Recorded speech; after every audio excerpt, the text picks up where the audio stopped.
Le Conseil des ministres a instruit ce mercredi le ministre de la Communication de faire des propositions en vue de définir les moyens à mettre en œuvre pour accompagner les professionnels des médias dans la transformation des organes de presse en sociétés de presse et préparer la mise en place du fonds de soutien et de développement de la presse.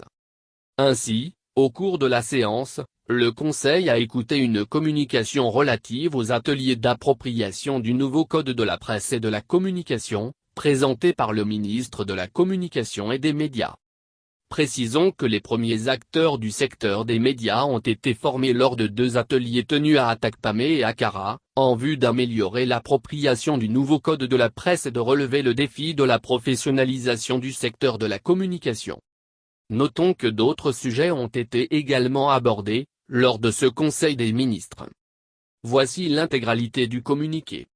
Communiqué sanctionnant le Conseil des ministres. 1. Le Conseil des ministres s'est réuni ce jour sous la présidence de son Excellence M. Faure Sozimna Sembé, président de la République. 2. Le Conseil a examiné un avant-projet de loi, 1.01, projet de décret et écouté 4.04, communication. Au titre de l'avant-projet de loi. 3. Le Conseil a examiné le projet de loi modificatif de la loi organique N-2020-003 du 24 janvier 2020 fixant les conditions de déclaration de biens et avoirs des hautes personnalités. 4. Ce projet de loi qui vise à promouvoir la bonne gouvernance et à lutter contre les conflits d'intérêts introduit des modifications permettant de préciser et d'assouplir la procédure de déclaration de biens et avoirs. Au titre du projet de décret. 5. Le Conseil a adopté le projet de décret modifiant et complétant le décret N-2019-189/PR du 5 décembre 2019 portant attribution, organisation et fonctionnement de la commission d'expropriation. 6.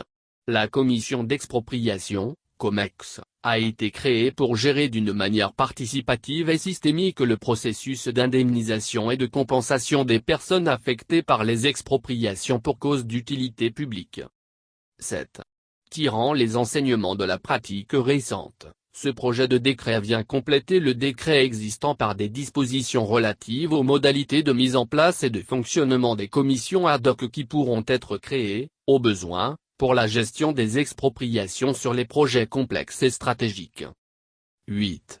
Cette évolution permettra d'associer notamment des personnes ressources telles que les préfets, maires, personnalités influentes, membres du gouvernement, pour la libération des emprises de certains projets jugés complexes et stratégiques.